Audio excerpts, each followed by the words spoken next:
والسلام على سيد المرسلين محمد الأمين وعلى آله وصحبه الطاهرين إلى يوم الدين. جماعت اسلامی کے ذمہ داران اور انتہائی قابل احترام علماء کرام، رب کائنات کا ہزار بار شکر ہے، اس کا عظیم احسان ہے کہ ہمیں اور آپ کو یہاں مختصر لمحات کی شکل میں ایک دوسرے اس کی باتوں کو سننے اور سمجھنے کا موقع ملتا ہے۔ میری دعا ہے کہ رب کائنات ہماری رات کی اس دینی مجلس کو شرکت اور یہ وقت ہمارے لیے نہ صرف دنیا میں بلکہ آخرت میں بھی ذریعہ نجات اور باعث فلاح ہے۔ میں ہمارے دو کرم فرما، دو بے تکلف دوست، رفیق، اپنے رفیق کے بارے میں چند کلمات خیر عنایت کیے ہیں۔ میں اس کا لائق نہیں ہوں، لیکن یہ ضرور اللہ تبارک تعالیٰ سے دعا کرتا ہوں کہ ہمارے ان دوستوں نے دین کے خادم کی حیثیت سے جن کلمات خیر کا تذکرہ کیا ہے وہ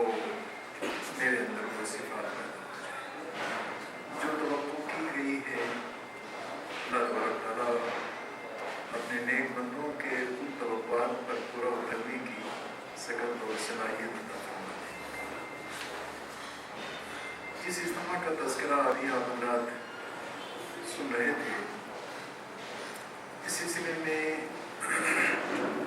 میں نے مرکز کی ہدایت کے مطابق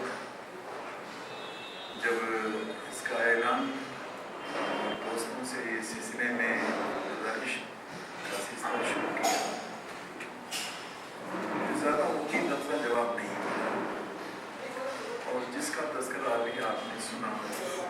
کہ جماعت اسلامی اور علماء کرام میں ایک دوری سی بنی ہوئی تھی۔ اس دوری کی بنا پر اس سے پہلے مختلف مواقع پر اس انداز کی کوشش کی گئی لیکن اس میں کامیابی حاصل نہیں ہو سکی، لیکن بہرحال اللہ تبارک تعالیٰ نے یہ موقع دیا اور یہ کہ کوشش کرنا اپنا کام ہے، السعی منی والاتمام من اللہ، کوشش کرنا اپنا کام تھا، شروع کیا حسب اندیشہ۔ بعض دوستوں نے کہا کہ اس میں کوئی توجہ نہیں کرے گا، اس لیے اس کام کو کرنے کے لیے کیوں کوشش کرے گا، کیوں جدوجہد کرے گا۔ حضرات گرامی، یہ عبرت کی جگہ اور اسلام اور دین کے دشمنوں نے مختلف قسم کی ایسی باتیں کہ جو علماء کرام کے شان کے منافی اور ان کے منصب اور مقام سے نہایت ہی فراتر ہیں، اس کو لوگوں نے اختیار کیا۔ مثال کے طور سے مجھے شدت سے یہ بات کھلتی ہے کہ جب دنیا کی واحد سپر پاور جس کو امریکہ کے نام سے ہم لوگ جانتے ہیں، ایک طرف امریکہ ہے کہ جس نے لاکھوں بے قصور انسانوں کا عراق میں خون بہا دیا، لاکھوں مرد اور عورت، بوڑھے اور جوان، یہاں تک کہ معصوم بچوں کے خون بہانے میں افغانستان میں کوئی دریل نہیں کیا۔ جس امریکی حکومتوں نے اور وہاں کے حکمراں طبقہ نے قبلہ اول اور فلسطین کے مسلمانوں کے خون سے ہولی کی تھی، اور جس نے سرپرستی کر کے یہودیوں کو مسلمانوں پر مسلط کر رکھا ہے، کیا یہ حیرت اور استعجاب کی بات نہیں ہے